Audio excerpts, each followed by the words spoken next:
এই দুনিয়ার কারাগার বন্দি হতে পারি, এই বিচারিক আদালতে হোক না সমন জারি।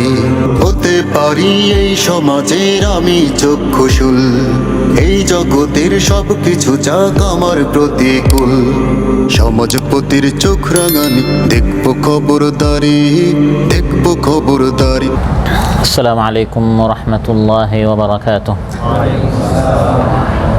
আলহামদুলিল্লাহি মুঈদিন নিআম ওয়া মুবিদিন নিকাম ওয়া বারিইন নাসাম ওয়া আশহাদু আন লা ইলাহা ইল্লাল্লাহু ওয়াহদাহু লা শারীকা লাহু আল্লামানা বিল কলম আল্লামাল ইনসানা মা লাম ইয়ালাম ওয়া খালাকানা মিনাল আদম وأشهد أن سيدنا ونبينا محمدا عبد الله ورسوله صاحب الأخلاق والقيم الذي أوتي جوامع الكلم وأنقذنا الله به من الظلم والظلم صلى الله وسلم وبارك عليه وعلى آله أولي الفضل والهمم وصحبه ذوي الرشد والحكم والتابعين ومن تبعهم بإحسان إلى يوم تجتمع فيه الأمم. أما بعد فأعوذ بالله من الشيطان الرجيم. بسم الله الرحمن الرحيم. ولقد خلقنا الإنسان من صلصال من حمأ مسنون والجان خلقناه من قبل من نار السموم وإذ قال ربك للملائكة إني خالق بشرا من صلصال من حمأ مسنون فإذا سويته ونفخت فيه من روحي فقعوا له ساجدين فسجد الملائكة كلهم أجمعون إلا إبليس أبى أن يكون مع الساجدين قال يا إبليس ما لك ألا تكون مع الساجدين قال لم أكن لأسجد لبشر خلقته من صلصال من حمأ مسنون قال فاخرج منها فإنك رجيم وإن عليك اللعنة إلى يوم الدين قال رب فأنظرني إلى يوم يبعثون قال فإنك من المنظرين إلى يوم الوقت المعلوم. আল্লাহ তাআলা ইরশাদ করেন, আর নিশ্চয় আমি মানুষকে সৃষ্টি করেছি কালো পচা গন্ধযুক্ত শুকনো টনটনে মাটির কাদা থেকে, আর এর আগে আমি জিন্নাতকে সৃষ্টি করেছি অগ্নিশিখা হতে, উত্তপ্ত অগ্নিশিখা হতে আমি জিন্নাতকে সৃষ্টি করেছি। প্রখর লেলিহান উত্তপ্ত অগ্নিশিখা হতে এর আগে আমি জিন্নাতকে সৃষ্টি করেছি। আর স্মরণ করুন, যখন আপনার রব ফেরেশতাদেরকে বললেন আমি একজন মানুষ সৃষ্টি করব কালো পচা শুকনো ঠনটনে মাটির কাদা হতে, যখন আমি তাকে পরিপূর্ণভাবে সৃষ্টি করে ফেলব আর তার মধ্যে আমার রূহ সঞ্চার করব, তখন তোমরা তার সামনে সাজদায় লুটিয়ে পড়বে। অতএব সকল ফেরেশতারা একসাথে ঐক্যবদ্ধভাবে সাজদায় লুটিয়ে পড়লেন জামাতের সাথে। ইবলিস ছাড়া সে সাজদাকারীদের দলভুক্ত হতে অস্বীকার করলো। আল্লাহ তাআলা বললেন, হে ইবলিস, তোর কি হলো? সাজদাকারীদের দলে তুই শামিল হলে না কেন? সে বলল, এটা কখনো হওয়ার নয় যে আমি কোনো মানুষের সামনে সাজদা করব, যাকে আপনি সৃষ্টি করেছেন কালো পচা গন্ধযুক্ত শুকনো টনটনে মাটির কাদা হতে। আল্লাহ তাআলা বললেন, যা, তুই এখান থেকে বের হয়ে যা, তুই বিতাড়িত, আর বিচার দিবস পর্যন্ত তোর উপর লানত। সে বলল, হে রব, পুনরুত্থানের দিন পর্যন্ত আপনি আমাকে অবকাশ দেন। আল্লাহ তাআলা বললেন, যা, তোকে অবকাশ দেয়া হলো, যাদেরকে অবকাশ দেয়া হচ্ছে তুই তাদের মধ্যে শামিল সেই নির্দিষ্ট সময়, অর্থাৎ কিয়ামতের দিন আসা পর্যন্ত। ওয়াকরা এ উপশাখা কর্তৃক আয়োজিত আজকের এই কোরআনের মাহফিলে, দ্বীনের মাহফিলে উপস্থিত শাখার সম্মানিত সেক্রেটারি, দায়িত্বশীল বৃন্দ এবং আমার সামনে উপবিষ্ট প্রাণপ্রিয় আমার মুসল্লি ভাইরা, সূরাতুল হিজর থেকে 26 থেকে 38 নম্বর আয়াত, 13টি আয়াত তিলাওয়াত করে সরল বাংলা অনুবাদ উপস্থাপন করেছি। এই 13টি আয়াতের আলোকে আল্লাহ সুবহানাহু ওয়া তাআলা আমাদের সূচনা কিভাবে শুরু করলেন, আর সেখানে ইবলিস শয়তান আমাদের শত্রুতা কিভাবে শুরু করলো এ বিষয়ে আপনাদের সামনে আলোচনা উপস্থাপন করবো ইনশাআল্লাহ। সম্মানিত ভাইয়েরা, একটি বৈঠক হলো, একটি মজলিসের আল্লাহ তাআলা আহ্বান করলেন যেখানে ফিরিস্তারা ছিলেন। আল্লাহ তাআলা তার একটি চাহিদা, একটি আকাঙ্ক্ষা তাদের সামনে উপস্থাপন করলেন। وَإِذْ قَالَ رَبُّكَ لِلْمَلَائِكَةِ إِنِّي جَاعِلٌ فِي الْأَرْضِ خَلِيفَةً, এই জমিনে আমার একজন খলিফা প্রতিনিধি আমি সৃষ্টি করতে চাই।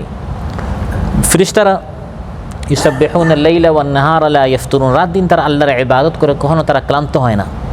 তারা বলল, হে আল্লাহ, আমরা তো যথেষ্ট আপনার খলিফা হিসাবে, ওয়া নাহনু নুসাব্বিহু বিহামদিকা ওয়া নুকদ্দিসু লাক, রাত দিন আমরা আপনার তাসবিহ পাঠ করছি। তো আরেক খলিফা, আরেক মানুষ আপনি কেন সৃষ্টি করবেন যারা পৃথিবীতে ফাসাদ করবে, রক্তপাত করবে? আল্লাহ তাআলা ইরশাদ করলেন, আমি যা জানি তা তোমরা জানো না। আল্লাহ তাআলা তার ইচ্ছা বাস্তবায়ন করা শুরু করলেন। মানুষকে আল্লাহ তাআলা সৃষ্টি করলেন মাটি হতে, আর এর আগে জিন্নাতকে আল্লাহ তাআলা সৃষ্টি করেছেন অগ্নি হতে। ওয়ালাকাদ খালাকনাল ইনসানা মিন সালসালিম মিন হামাইম মাসনুন। আল্লাহ তাআলা বলেন, কালো পচা গন্ধযুক্ত শুকনো টনটনে মাটি থেকে, মাটির কাদা থেকে আমি মানুষকে সৃষ্টি করেছি। মাটির বিভিন্ন অবস্থার কারণে মাটির বিভিন্ন নাম রয়েছে। শুকনা মাটিকে আরবিতে তুরাব বলা হয়, আর এটা যদি ভিজা মাটি হয়ে যায়, যেটাকে আমরা কাদা বলি, এটাকে আরবিতে তিন বলা হয়। আর ধুলাবালি, বাতাসের কারণে যে ধুলাবালি, এটাকে আমরা গুবার বলি। গুবার এটাও এক ধরনের বালি। আর সাধারণ যে বালি, এটাকে রামাল বলি। তা আরব দেশে আসার কারণে এই শব্দগুলো আমরা, কেউ রামাল, কেউ তোরাব, কেউ তিন, এই শব্দগুলো আমরা কেউ কেউ শিখেছি। কোরআনের মধ্যে আল্লাহ তাআলা বলেন যে মানুষের সূচনা, অর্থাৎ আদম আলাইহিস সালামকে আল্লাহ তাআলা সৃষ্টি করেছেন কাদা মাটি থেকে, ভিজা মাটি থেকে। ওয়াবাদা খালকাল ইনসানি মিন তিন, প্রথম মানুষকে আল্লাহ তাআলা সৃষ্টি করেছেন কাদা মাটি থেকে। তারপরে আমরা যারা এসেছি, আদম আলাইহিস সালামের বীর্য ফুটা থেকে তার সন্তান, এবং ওই সন্তানের বীর্য ফুটা থেকে এর পরবর্তী করে করে সুম্মা জাআলা নাসলাহু মিন সুলালাতিম মিন মাইম মাহিন, তুচ্ছ একটি পানি থেকে পরবর্তী যে সকল জেনারেশন আছে, আল্লাহ তাআলা এই ধারাবাহিকতা জারি রেখেছেন। তো প্রথম যে মানব, ওয়ালাকাদ খালাকনাল ইনসান, আদম আলাইহিস সালামকে আল্লাহ তাআলা সৃষ্টি করেছেন মিন সালসালিন মিন হামাইম মাসনুন। আল্লাহ তাআলা বলেন, এমন একটি কালো কাদা মাটি যার মধ্যে দুর্গন্ধ সৃষ্টি হয়েছে। এটি সাধারণ কোনো কাদা নয়, বরং এই কাদাটি ছিল কালো এবং হামাইন মাসনুন, পরিবর্তিত, অর্থাৎ এমন পচা যার মধ্যে পচন ধরার ফলে চকচকে ও তেলতেলে ভাব সৃষ্টি হয়েছে। দুর্গন্ধযুক্ত পচা কাদা মাটি থেকে আল্লাহ তাআলা মানুষের সৃষ্টির সূচনা করেছেন। মিন সালসালিন, সালসাল বলা হয় টনটনে, এমন পচা কাদাকে বলা হয় যা শুকিয়ে যাওয়ার পর টনটনে করে বাজে, এটাকে বলা হয় সালসাল। তো মানুষকে আল্লাহ তাআলা সৃষ্টি সূচনা করেছেন কিভাবে? গজানো কাদা মাটির গোলা বা মণ্ড থেকে প্রথমে আল্লাহ তাআলা আদম আলাইহিস সালাম প্রথম মানুষকে বানিয়েছেন, এবং তৈরি করার পর আল্লাহ সুবহানাহু ওয়া তাআলা এর ভিতরে তার নির্দেশ, রূহটি আল্লাহ তাআলা ফুঁক দেওয়ার হুকুম করলেন। সুবহানাল্লাহ। এইভাবে আল্লাহ সুবহানাহু ওয়া তাআলা মানুষের সৃষ্টি সূচনা করলেন। এর আগে আল্লাহ তাআলা সৃষ্টি করেছেন জিন্নাতকে। পৃথিবীতে আগে মানুষ না আগে জিন্নাত? আগে জিন্নাত। কারণ মানুষকে সৃষ্টি করার পর আল্লাহ তাআলা ফেরেশতাদেরকে বললেন সাজদা করো, ফেরেশতারা সাজদা করলেন, সাজদা করে না কে? ইবলিস। তার মানে মানুষ আসার আগে ইবলিস দুনিয়াতে ছিল, জিন্নাত এই পৃথিবীতে ছিল। মানুষকে সৃষ্টি করার আগে জিন্নাতকে আল্লাহ তাআলা সৃষ্টি করেছেন কিভাবে? আল্লাহ তাআলা আলোচ্যতে বলেন, ওয়াল জান্না খালাকনাহু মিন ক্বাবলু মিন নারিস সামুম, প্রখর লেলিহান উত্তপ্ত অগ্নিশিখা থেকে আমি জিন্নাতকে সৃষ্টি করেছি। তো এখানে মানুষের পাশাপাশি জিন্নাতের কথা আল্লাহ তাআলা কেন বললেন? কারণ মানব দানবের মধ্যে, মানুষ জিন্নাতের মধ্যে অনেক দিক থেকে মিল আছে।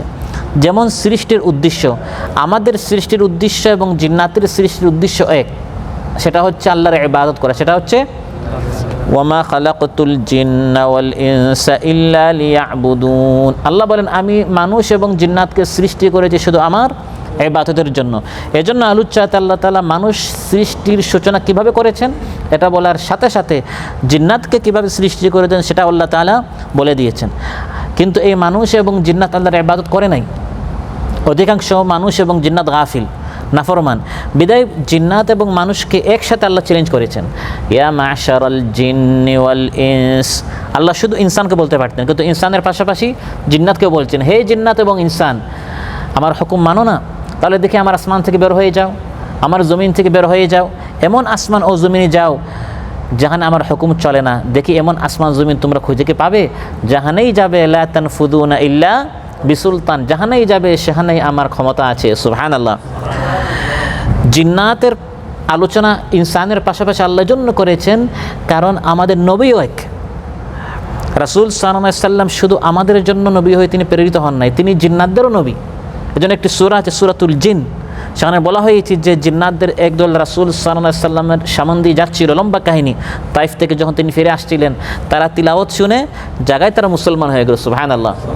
কুল উহিয়া ইলাইয়া আন্নাহু ইসতামা'a নাফারুম মিনাল জিন্নি ফাকালু ইন্না সামি'না কুরআনান আজাবা ইয়াহদি ইলার রুশদি ফাআমান্না বিহি। জিন্নাতরা বলল, আমরা এমন কোরআন শুনেছি, আজীব ধরনের কোরআন শুনলাম আর আমরা সিদ্ধান্ত নিলাম, আমরা ঈমান নিয়ে আসলাম। সুবহানাল্লাহ। তাহলে এই কোরআন এবং এই নবী মানুষের জন্য, আবার জিন্নাতদের জন্য। এবং নবীরা যখন এসেছেন, নবীদের শত্রুতা শুধু মানুষ করে নাই, জিন্নাতরাও করেছে। জিন্নাতদের মধ্যে যারা শয়তান তারাও করেছে, মানুষের মধ্যে যারা শয়তান তারাও নবীদের এবং যারা নবীদের আদর্শে আদর্শিত, যারা কিয়ামত পর্যন্ত দাঈ ইলাল্লাহ, আল্লাহর দিকে দাওয়াত দেয়, তাদের বিরোধিতা শত্রুতা মানুষ শয়তানও করে, জিন শয়তানও। وكذلك جعلنا لكل نبي عدوا شياطين الإنس والجن يوحي بعضهم إلى بعض زخرف القول غرورا। এবং কিয়ামতের দিন জাহান্নামে মানুষকে যেমন আল্লাহ তাআলা নিক্ষেপ করবেন, জিন্নাতদেরকেও নিক্ষেপ করতে আল্লাহ হুকুম করবেন। তাহলে পরিণতির দিক দিয়ে মানুষ এবং জিন্নাতের পরিণতি এক। জান্নাত জাহান্নাম আল্লাহ ফিরিস্তার জন্য বা গবাদি পশুর জন্য, গাছপালার জন্য সৃষ্টি করেন না, মানুষের জন্য আর জিন্নাতের জন্য। কোরআনের মধ্যে আল্লাহ বলছেন, লাআমলাআন্না জাহান্নামা মিনাল জিন্নাতি ওয়ান নাসি আজমাইন। এই জাহান্নামকে আমি মানুষ এবং জিন্নাত দ্বারা ভরে দিব। তাহলে সৃষ্টির উদ্দেশ্যের দিক দিয়ে মানব দানব এক, আর পরিণতির দিক দিয়ে মানব দানব এক।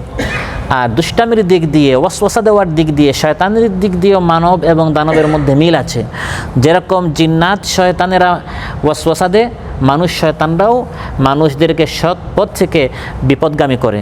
আল্লাযী ইউওয়াসওয়িসু ফি সুদুরিন নাস, তারপরে কি মিনাল জিন্নাতি ওয়ান নাস। আল্লাহ তাআলা বলেন যে মানুষ এবং জিন্নাত তারা মানুষের অন্তরে ওয়াসওয়াসা, কুমন্ত্রণা দিয়ে ভালো পথ থেকে ভুল পথের দিকে নিয়ে যায়।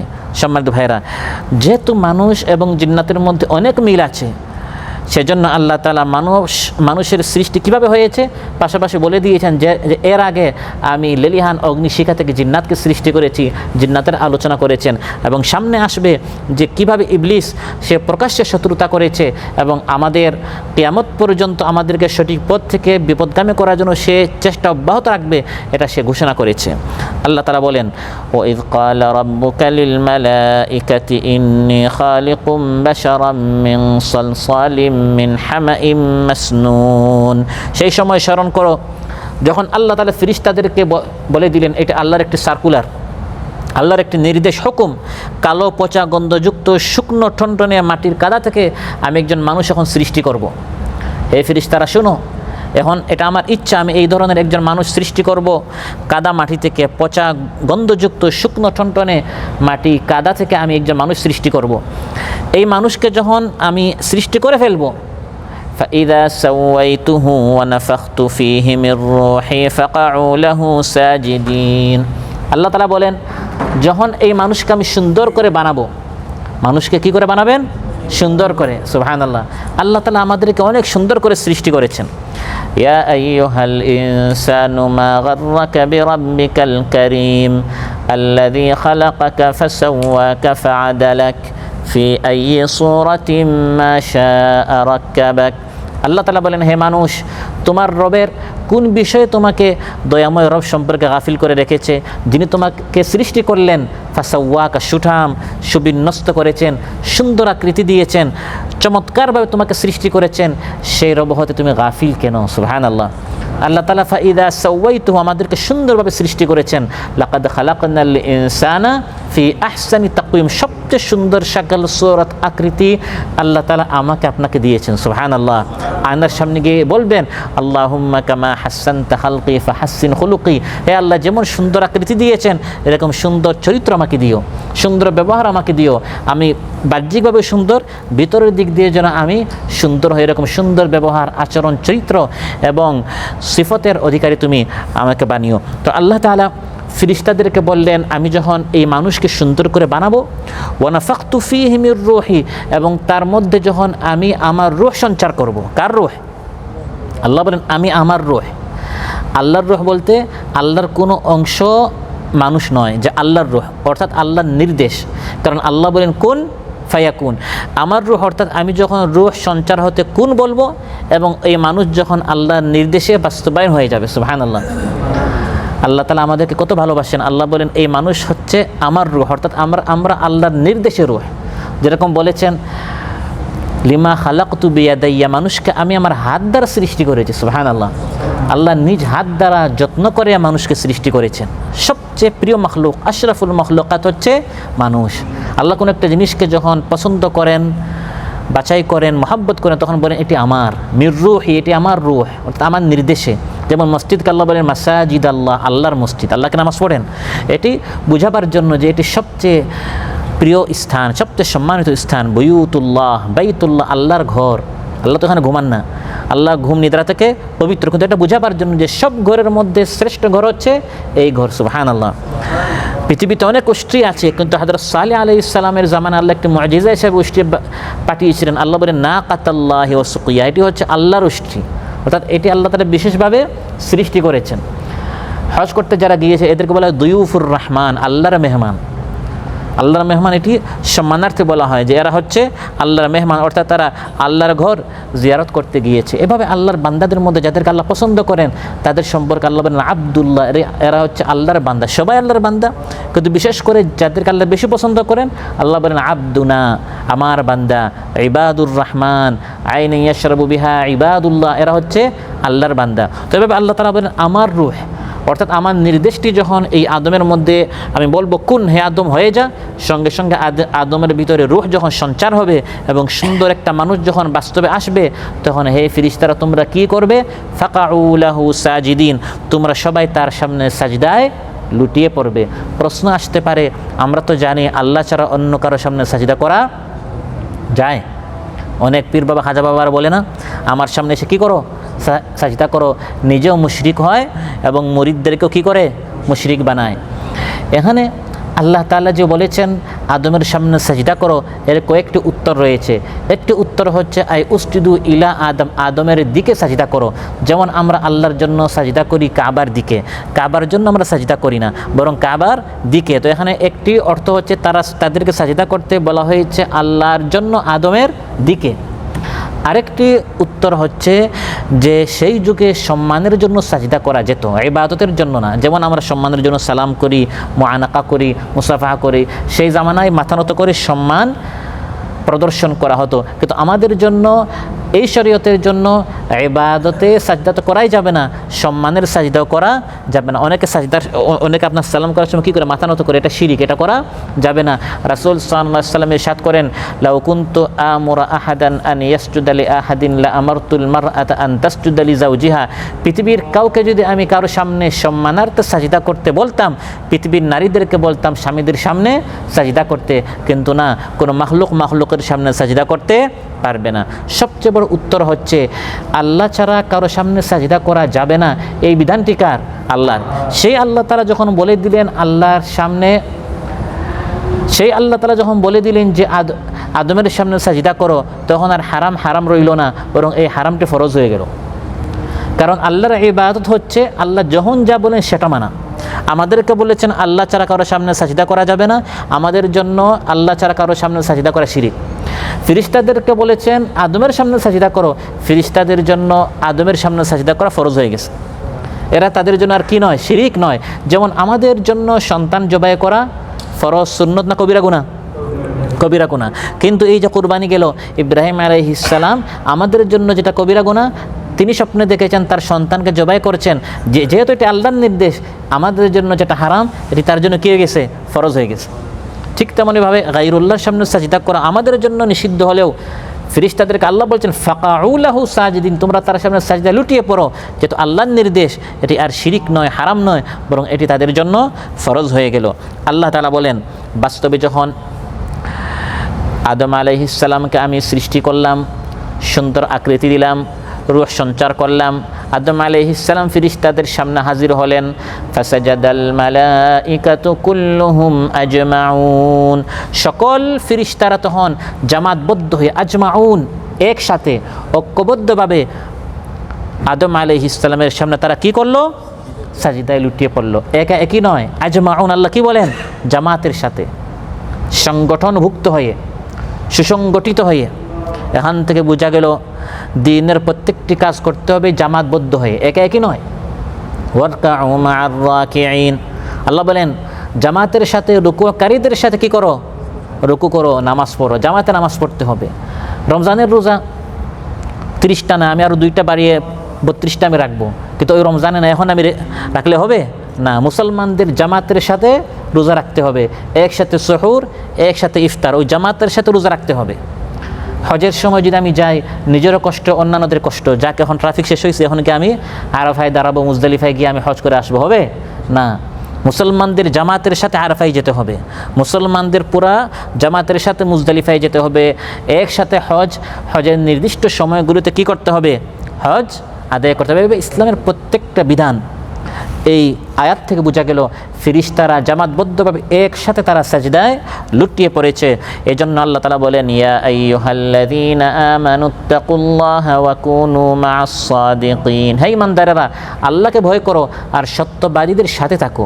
সত্যবাদীদের যে জামাত আছে ওই জামাতের সাথে থাকো, একসাথে নামাজ পড়ো, একসাথে দ্বীনি আলোচনা বসো, বৈঠকের ব্যবস্থা করো, একসাথে দাওয়াতি কাজ করো, একসাথে সামাজিক কাজ করো, একসাথে মানব কল্যাণ, জনকল্যাণমূলক কাজ করো। এগুলো করার জন্য একটা জামাত দরকার, একটি সংগঠন দরকার, এগুলো একা একই সম্ভব নয়। এই জন্য ফেরেশতারা জামাতের সাথে তারা সাজদায় লুটিয়ে পড়লেন। রাসূল সাল্লাল্লাহু আলাইহি ওয়াসাল্লাম ইরশাদ করেন, আলাইকুম বিল জামাআ ফা ইন্নামা ইয়াকুলু যিবু মিনাল গানামিল কাসিয়া, তোমরা মুসলমানদের জামাতের সাথে থাকো, কারণ নেকড়ে সেই বকরিকে ধরে যেটা পাল থেকে বিচ্ছিন্ন হয়ে যায়, শয়তান সে মানুষকে ধরে যে জামাত থেকে বিচ্ছিন্ন হয়ে যায়। রাসূল সাল্লাল্লাহু আলাইহি ওয়াসাল্লাম ইরশাদ করেন, তিরমিজিতে এসেছে, আনা আমুরুকুম বিখামসিন ইল্লাহু আমারানি বিহিন্না, আমি তোমাদেরকে 5টি জিনিসের হুকুম করি, এই 5টি জিনিস আল্লাহ আমাকে হুকুম করেছেন। সুবহানাল্লাহ। আল জামাআতু ওয়াস সামউ ওয়াত তাআতু ওয়াল হিজরাতু ওয়াল জিহাদু ফি সাবিলিল্লাহ। 1 নম্বর হচ্ছে মুসলমানদের জামাতবদ্ধ হয়ে থাকতে হবে, জামাতের সাথে সংগঠনভুক্ত হয়ে থাকতে হবে, সবার সাথে একসাথে সাজদা করব, একসাথে রুকু করব, জামাতবদ্ধ জীবন যাপন করতে হবে, আনুগত্য করতে হবে, শুনতে হবে, আল্লাহর জন্য হিজরত করতে হবে, আল্লাহর প্রতি জিহাদ করতে হবে। এই 5টি জিনিস আল্লাহ তাআলা আমি নবীকে হুকুম করেছেন এবং আমি নবী তোমাদেরকে বলছি। তাহলে এর গুরুত্ব কম না বেশি? অনেক বেশি। ওয়াতাসিমু বিহাবলিল্লাহি জামিআ ওয়ালা তাফাররাকু, আল্লাহ তাআলা ইরশাদ করেন, আল্লাহর রজ্জুকে জামাতবদ্ধভাবে তোমরা সবাই আঁকড়ে ধরো, বিচ্ছিন্ন হইও না, জামাত থেকে, দল থেকে তোমরা বিচ্ছিন্ন হয়ে যাইও না। এমনকি কোনো সফরে যদি 3 জন যান, রাসূল সাল্লাল্লাহু আলাইহি ওয়াসাল্লাম ইরশাদ করেন, ওই 3 জনের জামাত একসাথে থাকতে হবে, একজন আমির হবে আর বাকি সবাই তার অনুসারী হবে। এরকম জামাতবদ্ধ জীবন যাপন করতে হবে। ইযা কানা সালাসাতুন ফি সাফারিন ফালিয়ুআমিরু আহাদাহুম, আবু দাউদে এসেছে, 3 জন যদি কোনো সফরে যায়, একজনকে আমির বানিয়ে জামাতের সাথে খাবো, জামাতের সাথে ঘুমাবো, জামাতের সাথে চলবো, এরকম জামাতি জীবন যাপন করতে হবে। লা ইসলামা ইল্লা বিজামাআ। হযরত ওমর রাদিয়াল্লাহু বলেন, দারিমিতে এসেছে যে সংগঠন জামাত ছাড়া কোনো ইসলাম মানা সম্ভবই না। এজন্য সেই মানুষ সৃষ্টির সূচনা থেকে ফেরেশতারা আমাদেরকে শিখিয়েছে জামাতের সাথে কি করতে হবে। সেই জামাত থেকে বিচ্ছিন্ন হয়েছে কে? ইবলিস। তাহলে মুসলিমদের জামাত থেকে যারা বিচ্ছিন্ন হয়, এদের মধ্যে কার হাসলত আছে? ইবলিসের হাসলত। ইল্লা ইবলিস আবা আইয়াকুনা মা'আস সাজিদিন, আল্লাহ তাআলা বলেন ইবলিস সে সাজদাকারীদের সাথে থাকতে অস্বীকার করলো। মুসলিমদের জামাত তারা আনুগত্য করে আল্লাহর নির্দেশে আদমের সামনে যখন সাজদা করে নাই, তখন অস্বীকার করেছে শুধু মিস্টার ইবলিস। কিয়ামত পর্যন্ত যারা ইবলিসের অনুসারী তারাই দেখা যায় মুসলমানদের সাথে জামাতে নামাজ পড়তে চায় না, হজ করতে চায় না, দিনী কাজ করতে চায় না, বিচ্ছিন্নভাবে তারা জীবন যাপন করে। এজন্য ভালো মানুষের সাথে থাকলে, ওই সাজদাকারীদের সাথে ইবলিস থাকলে সে অভিশপ্ত হতো না, বরং সে রহমত প্রাপ্ত হতো। অভিশপ্ত হয়েছে কেন? কারণ সে সৎ সঙ্গীদের সাথে থাকতে পারে নাই। ফেরেশতারা ভালো সঙ্গী না খারাপ সঙ্গী? ওই সৎ সঙ্গীরা যখন সাজদায় গেল, সে যদি তাদের সঙ্গী হতো সে তাদের মতো রহমত প্রাপ্ত হতো, কিন্তু সে বিচ্ছিন্ন হয়ে যাওয়ার কারণে তার কপালটা নষ্ট হয়ে গেল। এই জন্য বলা হয় সৎসঙ্গে জান্নাতবাস, অসৎসঙ্গে সর্বনাশ। স্বর্গ এই শব্দগুলো তো কাদের? হিন্দুদের। এজন্য আমরা বলবো জান্নাতবাস, অসৎসঙ্গে সর্বনাশ। এজন্য সবসময় ভালো এই ফেরেশতাদের মতো, যারা ফেরেশতাদের মতো ভালো মানুষ, তাদের সাথে থাকলে তখন আমরাও ভালো হতে পারবো। আলমারউ আলা দীনি খালিলি ফালইয়ানজুর আহাদুকুম মান ইউখালিল। আবু দাউদে এসেছে, মানুষ যে যার সাথে থাকে সে তার ধর্মই গ্রহণ করে। ভালো মানুষের সাথে উঠবেন বসবেন তাহলে আপনিও ভালো হবেন, আর খারাপ মানুষের সাথে উঠবেন বসবেন আপনিও খারাপ হতে বাধ্য। মুসা আলাইহিস সালামকে যখন আল্লাহ তাআলা বললেন, হে মুসা ইসলামের দাওয়াত নিয়ে যাও, তিনি বললেন, হে আল্লাহ আমাকে একজন সঙ্গী দাও, এই দুইজন মিলে আমরা দ্বীনের কাজ করব। আমি একজন সঙ্গী চাই, সঙ্গী হবে ভালো কাজের জন্য। ওয়াজআললি ওয়াজিরাম মিন আহলি হারুন আখি, আমার ভাই হারুনকে আমার সঙ্গী বানাও, দুইজন মিলে একসাথে আপনার দিকে দাওয়াত দিব। কাইনুসাব্বিহাকা কাসীরা ওয়া নাযকুরুকা কাসীরা, বেশি বেশি করে আপনার তাসবিহ পাঠ করব এবং আপনার দিকে আমরা দাওয়াতি কাজ করব। সুবহানাল্লাহ। তাহলে আমাকে আপনাকে মা'আস সাজিদিন, যারা আল্লাহর আনুগত্যশীল, যারা আল্লাহর সামনে সাজদা করে, আল্লাহর হুকুম মানে, তাদের সাথে থাকতে হবে, ওই জামাতের সাথে থাকতে হবে। বিচ্ছিন্ন হলেই ইবলিসের মতো আমরা অভিশপ্ত হয়ে যাব। ইবলিসকে আল্লাহ প্রশ্ন করলেন, হে ইবলিস তুই সাজদা করলি না কেন? ক্বালা ইয়া ইবলিসু মা লাকা আল্লা তাকুনা মা'আস সাজিদিন, আমি নির্দেশ করেছি, আমি হুকুম করেছি, তুই সাজদা করলি না কেন? সে বলল, হে আল্লাহ আপনি আমাকে সৃষ্টি করেছেন অগ্নি হতে, তাকে সৃষ্টি করেছেন মাটি হতে, আমি তার সামনে সাজদা করতে পারি না। নাউযু বিল্লাহ। ক্বালা লাম আকুল লিআসজুদা লিবাশারিন খালাকতাহু মিন সালসালিম মিন হামাইম মাসনুন, কাদা পচা দুর্গন্ধযুক্ত কাদা দ্বারা আপনি সৃষ্টি করেছেন, ঠনঠনে আওয়াজ হয়, এরকম এক সৃষ্ট মানুষের সামনে আমি সাজদা করব? আমি এত উঁচু বংশের, উঁচু সৃষ্টি অগ্নির, সে আমার সামনে সাজদা করবে? এটা অযৌক্তিক আপনার নির্দেশ, এটা সময় উপযোগী না, এটা যুগ উপযোগী না। আমার বিজ্ঞান, আমার আকল, আমার জ্ঞান, আমার যুক্তি বলে আপনার এই নির্দেশ এখন পালন করা যাবে না। বলেন নাউযুবিল্লাহ। আজকাল টকশোতে আমরা শুনি না, পর্দা, ইসলামী যে সকল বিধান রয়েছে, শিক্ষা রয়েছে, ইসলামী উত্তরাধিকারী আইন, এগুলো বর্তমান সময় উপযোগী না, এটা বর্তমান যুগের তালে চলা যাবে না। এই কথা যারা বলে এগুলো সব হচ্ছে ইবলিসের বংশধর, এগুলো হচ্ছে ইবলিসের আউলাদ, সন্তান। তারা ইবলিসের সুরে কথা বলে। আল্লাহ যখন যা বলেন এটা আমার যুক্তি, এটা আমার বিবেক, এটা আমার জ্ঞান, এটা আমার অভিজ্ঞতা, মানুক বা না মানুক, এর মধ্যে আমার কল্যাণ, এটা আমাকে মেনে নিতে হবে।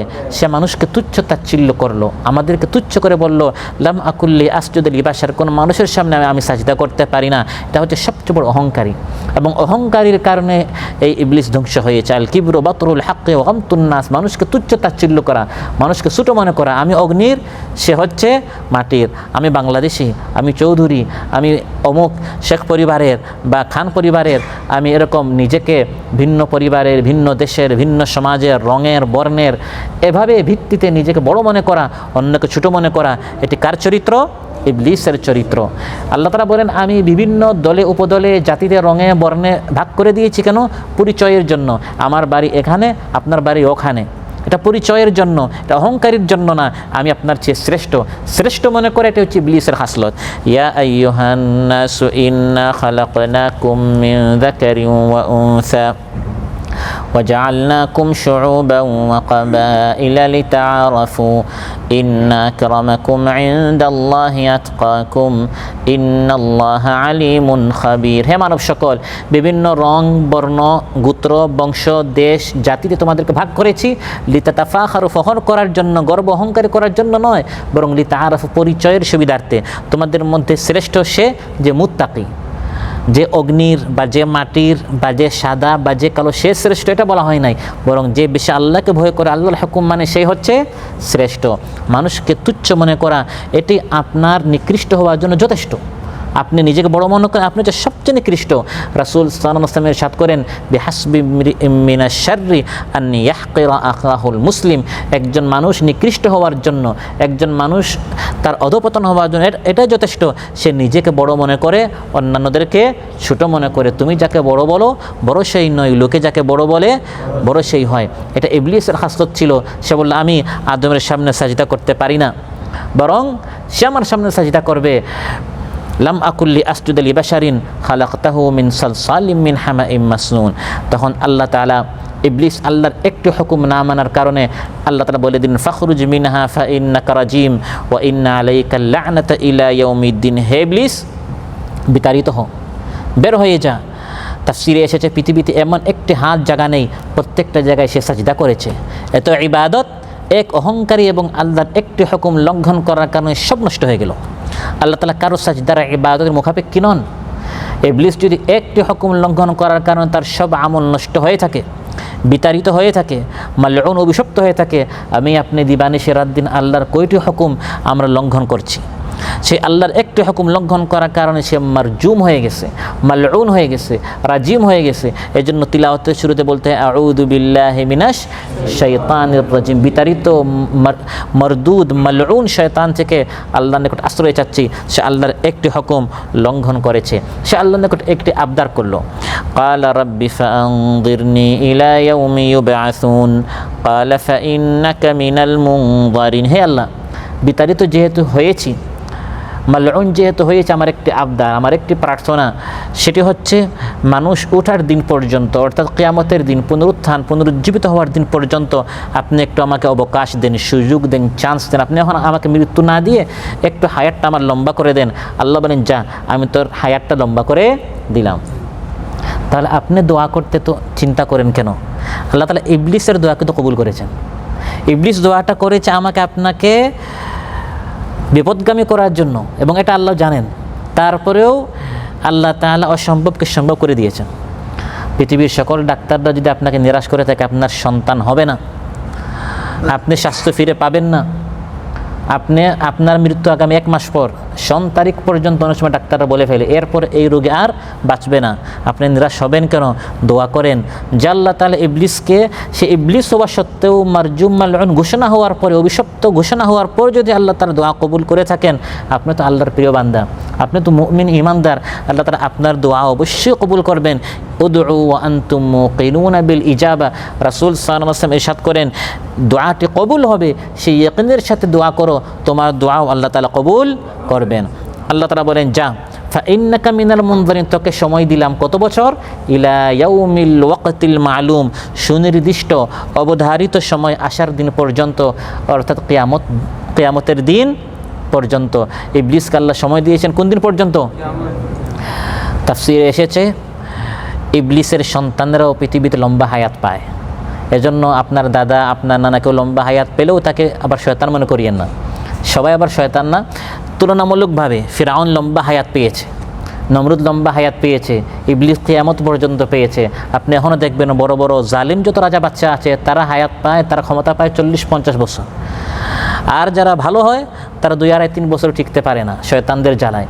আর যারা ইবলিসের মতো এভাবে কিয়ামত পর্যন্ত, একদিন খাসিও হয় না, একদিন হাসপাতালে যাওয়ার প্রয়োজন পড়ে না, এত সুখে আল্লাহ তাআলা তাদেরকে রাখেন। কারণ যখন আল্লাহ তাআলা ধরবেন, এটাকে বলে সুন্নাতুল ইমহাল, আল্লাহ তাআলা ছাড় দেন কিন্তু ছেড়ে দেন না। শয়তানকে আল্লাহ তাআলা কিয়ামত পর্যন্ত ছাড় দিয়েছেন, ইলা ইয়াউমিল ওয়াক্তিল মালুম, কিন্তু আল্লাহ ছেড়ে দিবেন না। এই পৃথিবীতে এরকম শয়তানের মতো অনেক জালিম আছে, পুরা এলাকা কিনে ফেলে, শেয়ার বাজার সব লুটপাট করে ফেলে, ব্যাংক পুরাটা সে আত্মসাৎ করে ফেলে, আল্লাহ ধরেন না। মহানবী সাল্লাল্লাহু আলাইহি ওয়াসাল্লাম ইরশাদ করেন, ইন্নাল্লাহা লা ইউমলি লিয-যালিমি হাত্তা ইযা আখাযাহু লাম ইফলিতহু। আল্লাহ তাআলা সুযোগ দেন, চান্স দেন, ঢিল দেন, অবকাশ দেন, কিন্তু যখন পাকড়াও করেন, ধরেন না, ধরলে আবার ছাড়েন না। ওয়া কাযালিকা আখযু রাব্বিকা ইযা আখাযাল কুরা ওয়া হিয়া যালিমা। আল্লাহ তাআলা ইরশাদ করেন, যারা আমার এই হাদিসকে, আমার এই কথা বাণীকে মিথ্যা প্রতিপন্ন করে, বিরোধিতা করে, ফাঁসির কাস্টে ঝুলাচ্ছে, হামলা মামলা করছে, আপনি এদের বিষয়টা আমার হাতে ছাড়েন। আমি এদেরকে ওই ইবলিসের মতো এদেরকে অবকাশ দিচ্ছে, সুযোগ দিচ্ছে, ক্রমান্বয়ে তাদেরকে আমি ধীরে ধীরে পাকড়াও করছি। ফাদারনি ওয়া মান ইউকাযযিবু বিহাযাল হাদিস সানাস্তাদরিজুহুম মিন হাইসু লা ইয়ালামুন ওয়া উমলি লাহুম ইন্না কাইদি মাতিন। যারা হত্যা করছে, খুন করছে, খারাপি করছে, শয়তানের বদমাশি করছে, হ্যাঁ নবী আপনি পেরেশান হবেন না, আমি তাদেরকে ধরবো, অবকাশ দিচ্ছি। কিন্তু হঠাৎ ধরবো, এমনভাবে ধরবো, এমনভাবে গুম হবে তার এক টুকরা গোশতও খুঁজে পাওয়া যাবে না। আল্লাহ তাআলা এভাবে হঠাৎ দেখান যে আল্লাহর ক্ষমতা কিভাবে রয়েছে। মাঝে মধ্যে আল্লাহ তাআলা পৃথিবীবাসীকে এভাবে দেখান কিনা। যদি আপনি অনেক গুনাহ করছেন তারপরেও আল্লাহ তাআলা আপনাকে পাকড়াও করছেন না, এই আয়াতের আলোকে উলামায়ে কেরাম বলেন আপনাকে চিন্তা করতে হবে ইবলিসের মতো হতে পারে আল্লাহ আপনাকে সুযোগ দিচ্ছেন, হঠাৎ পাকড়াও করবেন। ইযা রাআইতাল্লাহা ইউতিল আবদা ওয়া হুয়া মুকিমুন আলা মাআসিহি ফা'লাম আন্নাহু ইস্তিদরাজ। যদি দেখেন যে এক বান্দা গুনাহ করেই যাচ্ছে, জুলুম করেই যাচ্ছে, কাজ করাইয়া টাকা দেয় না, এরকম আছে না নাই? 2 বার 3 বার 5 বার 10 বার এরকম সে করেই যাচ্ছে, আল্লাহ তাকে ধরছেন না, বুঝবেন ওই ইবলিসের মতো আল্লাহ সুযোগ দিচ্ছেন। হঠাৎ এমন সময় হঠাৎ পাকড়াও করবেন, না এখানে না ওখানে, না দেশে না প্রবাসে, কোথাও বাঁচতে পারবে না। আর্থিক সংকট, স্বাস্থ্যের সংকট, পারিবারিক অশান্তি, সাংসারিক ঝামেলা, সব দিক থেকে হঠাৎ আল্লাহ তাআলা এমনভাবে তাকে ধরে ফেলবেন, বিপদ আপদ তাকে পরিবেষ্টিত করবে, তখন আর বাঁচার কোনো উপায় পাবে না। সম্মানিত ভাইরা, আজকের আলোচনা থেকে যেটা আমরা জানলাম বুঝলাম সেটা হচ্ছে আল্লাহ সুবহানাহু ওয়া তাআলা আমাদেরকে সৃষ্টি করেছেন তার ইবাদতের জন্য, এবং এটা আল্লাহ তাআলা ঘোষণা করেছেন যে তার খেলাফতের জন্য মানুষকে সৃষ্টি করেছেন, এবং আমাদের সম্মানকে প্রমাণিত করার জন্য আল্লাহ তাআলা সৃষ্টির পরপরই ফেরেশতাদেরকে আমাদের সামনে সাজদা করিয়েছেন। অনেক সম্মান দিয়ে, অনেক মর্যাদা দিয়ে আমাদের সৃষ্টির সূচনা হয়েছে, যাতে করে আমি আপনি আল্লাহর ইবাদত করি। পাশাপাশি আমাদের প্রাণের শত্রু শয়তানও আমাদের পিছনে আল্লাহ তাআলা লাগিয়ে দিয়েছেন। সে রাত দিন আমাদের বিরুদ্ধে ওয়াসওয়াসা করে যাবে, প্ররোচনা দিয়েই যাবে, যাতে করে আমি আপনি সতর্ক থাকি। আলোচ্য আয়াতগুলো সহ বিভিন্ন আয়াত আল্লাহ তাআলা আমাদেরকে সতর্ক করেছেন, সাবধান করেছেন শয়তানের ওয়াসওয়াসা থেকে আমরা যেন বাঁচতে পারি, আমরা যেন নিজেদেরকে হেফাজত রাখতে পারি। আল্লাহ সুবহানাহু ওয়া তাআলা আমাদের সবাইকে শয়তানের ওয়াসওয়াসা থেকে বাঁচার তৌফিক দান করুন, এবং আমরা যেন আল্লাহর খাঁটি বান্দা হতে পারি, আল্লাহর প্রিয় বান্দা হতে পারি। আল্লাহ তাআলা আমাদেরকে এরকম নেককার আল্লাহর প্রিয় বান্দা হওয়ার তৌফিক দান করুন। আমাদের মধ্যে যাদের আর্থিক সংকট রয়েছে আল্লাহ তাআলা আর্থিক সংকট দূর করুন, স্বাস্থ্যের সংকট যাদের রয়েছে আল্লাহ তাআলা সুস্থ করে দেন, যার যে পেরেশানি আছে আল্লাহ তাআলা পেরেশানি মুক্ত করুন। আসসালামু আলাইকুম ওয়া রাহমাতুল্লাহি ওয়া বারাকাতুহু। এই দুনিয়ার কারাগার বন্দি হতে পারি, এই বিচারি কাদালতে হোক না সমন জারি, হতে পারি এই সমাজের আমি চক্ষুশূল, এই জগতের সব কিছু যাক আমার প্রতিকূল, সমাজপতির চোখ রাঙানি দেখবো খবরদারি, দেখবো খবরদারি।